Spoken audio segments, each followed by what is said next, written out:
ಇಲ್ಲಿ ಸೌಜನ್ಯ ಅನ್ನೋ ಒಂದು ಹೆಸರನ್ನ ಮುಂದೆ ಇಟ್ಕೊಂಡು ಧರ್ಮದರ್ಶಿಗಳನ್ನ ಟಾರ್ಗೆಟ್ ಮಾಡಿದ್ದಾರೆ, ಧರ್ಮಸ್ಥಳ ಬ್ಯಾಂಕ್ನ ಟಾರ್ಗೆಟ್ ಮಾಡಿದ್ದಾರೆ, ಧರ್ಮಸ್ಥಳನೇ ಟಾರ್ಗೆಟ್ ಮಾಡಿದ್ದಾರೆ, ಹಿಂದುತ್ವನ ಟಾರ್ಗೆಟ್ ಮಾಡಿದ್ದಾರೆ. ಓವರ್ ಆಲ್ ಆಗಿ ಟಾರ್ಗೆಟ್ ಆಗ್ತಾ ಇರೋರು ಯಾರು? ಹಿಂದೂಗಳು.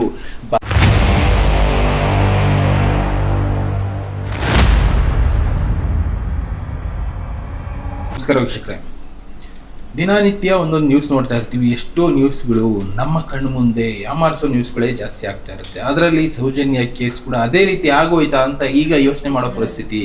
ಸಮೀರ್ ಒಂದು ವಿಡಿಯೋ ಮಾಡಿಬಿಟ್ರು, ಅದಾದ ಮೇಲೆ ಗಿರೀಶ್ ಮಟ್ಟಣ್ಣನವರು ಅದಕ್ಕೆ ಸಪೋರ್ಟ್ ಮಾಡಿದ್ರು. ಇನ್ನು ಎಷ್ಟೆಷ್ಟೋ ಜನ ಸೌಜನ್ಯ ಪರವಾಗಿ ಹೋರಾಟ ಮಾಡಿ ರಸ್ತೆಗಳಿರಿ, ಬೀದಿಗಳಿರಿ ಅಂತ ಎಲ್ಲ ಹೇಳಿದ್ರು. ಬಟ್ ಇದೆಲ್ಲ ಕೂಡ ಧರ್ಮಸ್ಥಳದ ಹೆಸರನ್ನ ಹಾಳು ಮಾಡೋದಕ್ಕೆ ಧರ್ಮಸ್ಥಳನೇ ಇದರ ಟಾರ್ಗೆಟ್ ಆಗಿತ್ತಾ? ಇರ್ಬೋದು, ಧರ್ಮಸ್ಥಳದಲ್ಲಿ ಈ ಥರದ್ದೆಲ್ಲ ನಡೆದಿರ್ಬೋದು, ಯಾರ್ಯಾರೋ ಈ ಕೆಲಸಗಳನ್ನ ಮಾಡಿರ್ಬೋದು. ಆದರೆ ಆ ಹೆಸರನ್ನ ಹಾಳು ಮಾಡೋದಕ್ಕೆ ಈ ಕೆಲಸಗಳನ್ನ ಮಾಡಿದ್ರ ಅನ್ನೋದೇ ಈಗ ಪ್ರಶ್ನೆ ಆಗಿರೋದು.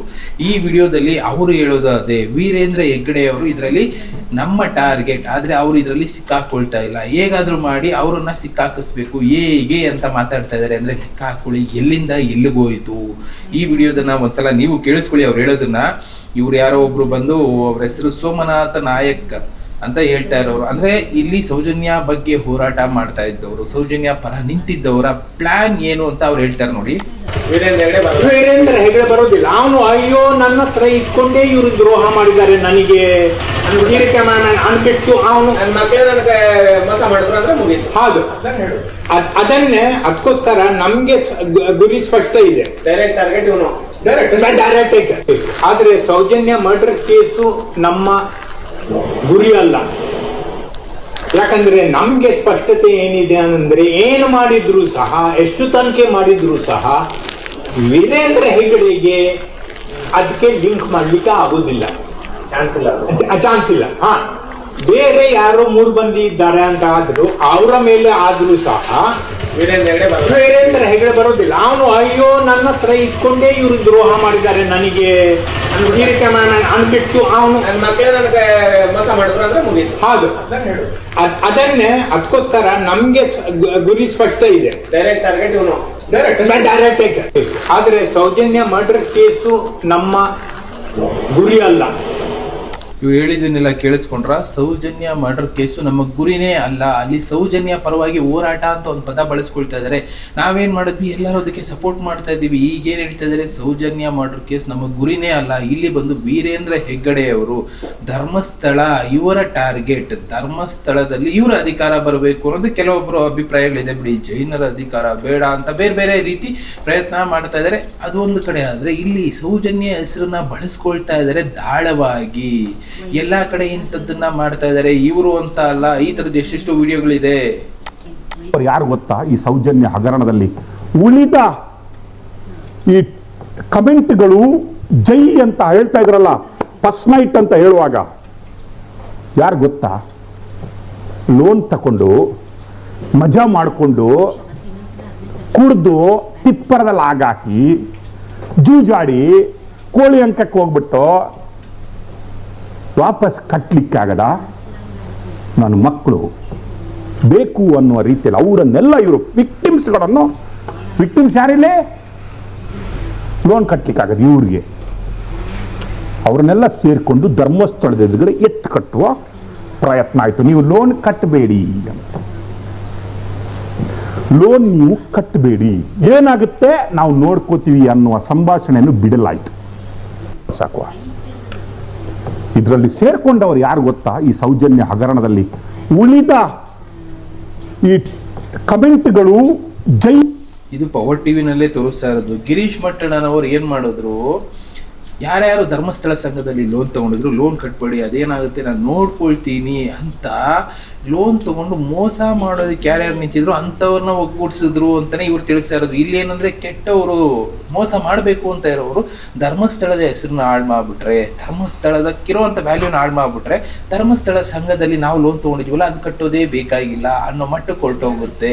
ಅದಕ್ಕೋಸ್ಕರ ಹೇಗಾದರೂ ಮಾಡಿ ಧರ್ಮಸ್ಥಳ ಹೆಸರನ್ನ ಹಾಳು ಮಾಡಬೇಕು ಅಂತ ಪ್ರಯತ್ನ ನಡೀತಾ ಇದೆ ಅಂತಲೇ ಇವರು ತಿಳಿಸ್ತಾ ಇರೋದು.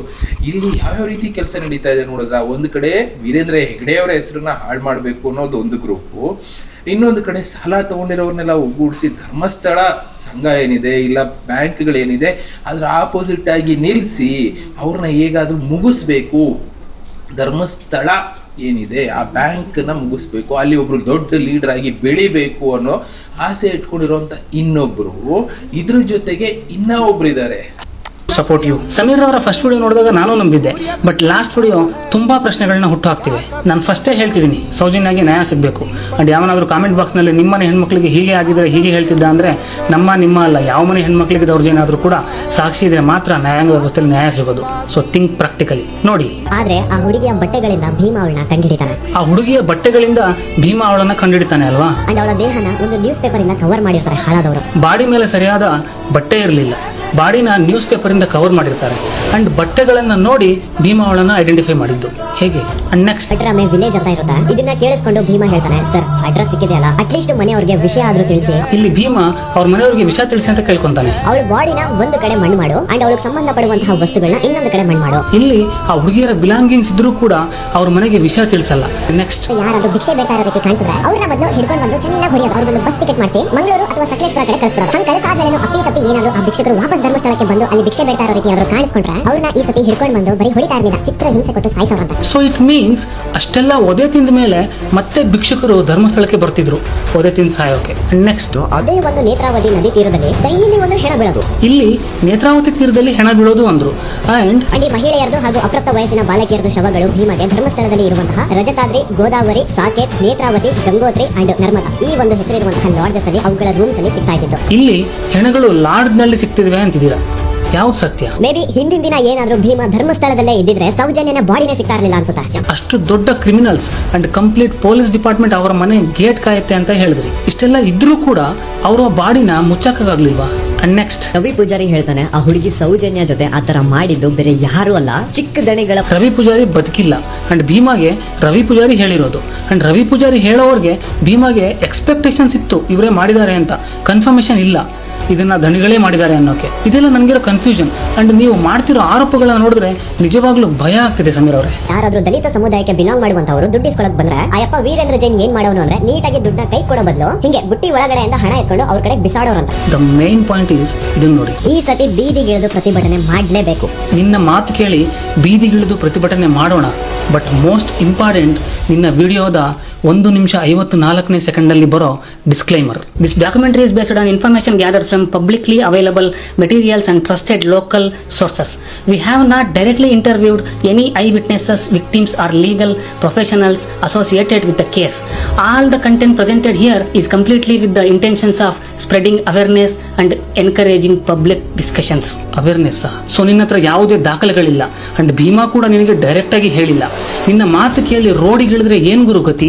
ಯಾಕೋ ನಿನ್ನ ಮೈಂಡಲ್ಲಿ ಬೇರೆನೇ ಇದೆ ಅನ್ನಿಸ್ತಿದೆ. ಸೌಜನ್ಯ ಇಲ್ಲ, ಸೌಜನ್ಯಳಿಗೆ ನ್ಯಾಯ ಸಿಗಬೇಕು. Thank you mister Sameer. ಇವ್ರು ಹೇಳಿದ್ದನು ಅದೇ.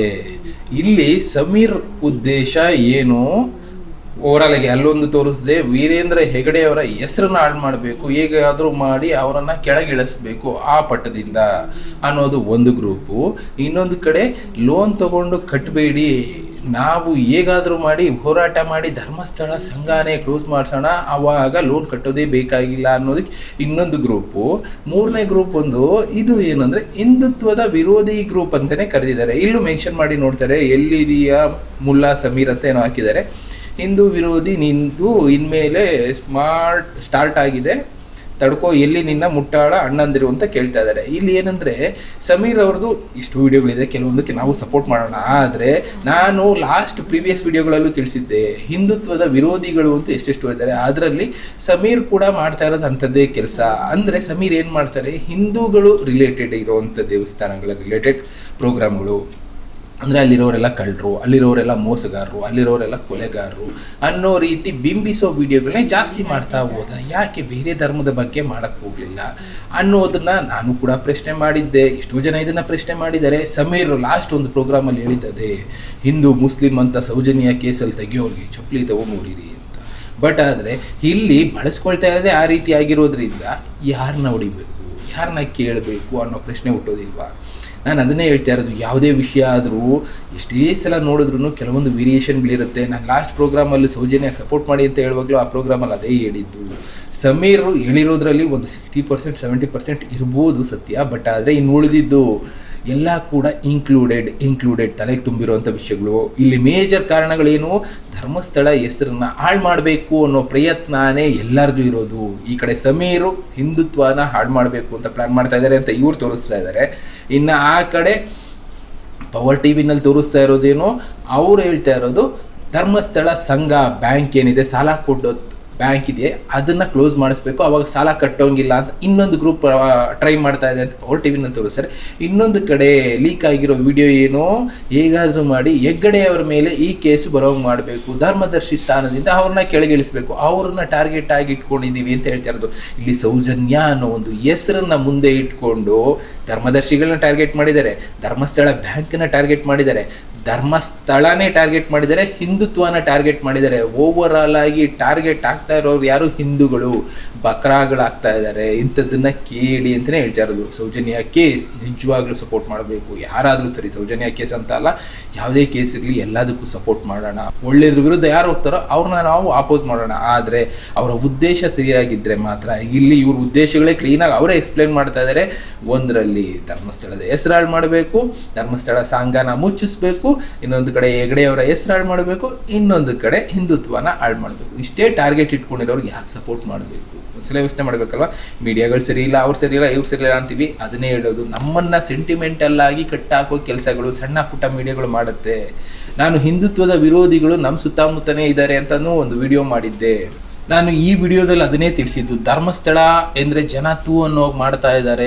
ಇಲ್ಲಿ ಧರ್ಮಸ್ಥಳನ ಟಾರ್ಗೆಟ್ ಆಗಿ ಇಟ್ಕೊಂಡಿದ್ದಾರೆ. ಧರ್ಮಸ್ಥಳ ಒಂದನ್ನೇ ಯಾಕೆ ತೋರಿಸ್ತಾ ಇದ್ದೀರಾ?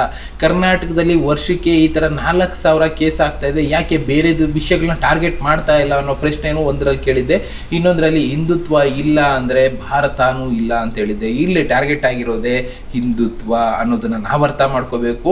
ಇದನ್ನು ಅರ್ಥ ಮಾಡ್ಕೊಳ್ಳಿಲ್ಲ ಅಂದರೆ ಈ ಮೀಡಿಯಾಗಳಲ್ಲಿ ತೋರಿಸೋ ಸೆಂಟಿಮೆಂಟಲ್ ಇನ್ಫಾರ್ಮೇಷನಿಂದ ನಾವು ಬಕ್ರಾಗಳಾಗ್ತೀವಿ, ಹಿಂದುತ್ವದ ವಿರೋಧಿಗಳಾಗಿ ನಾವೇ ಬದುಕ್ತೀವಿ.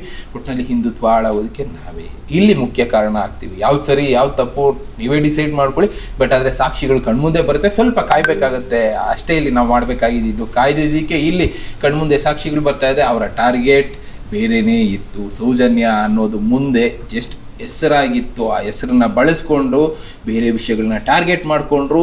ಇವರೆಲ್ಲರೂ ಯಾರಿಲ್ಲಿ ಕಳ್ಳರು, ಯಾರಿಲ್ಲಿ ಕದೀಮರು, ಯಾರಿಲ್ಲಿ ಕೊಲೆಗಾರರು, ಅದನ್ನು ನೀವೇ ಡಿಸೈಡ್ ಮಾಡಿ. ಇನ್ನು ಈ ಥರದ ಬೇರೆ ಬೇರೆ ವಿಷಯಗಳ ಜೊತೆ ನಾನು ಮತ್ತೆ ಸಿಗ್ತೀನಿ. Thank you, good bye.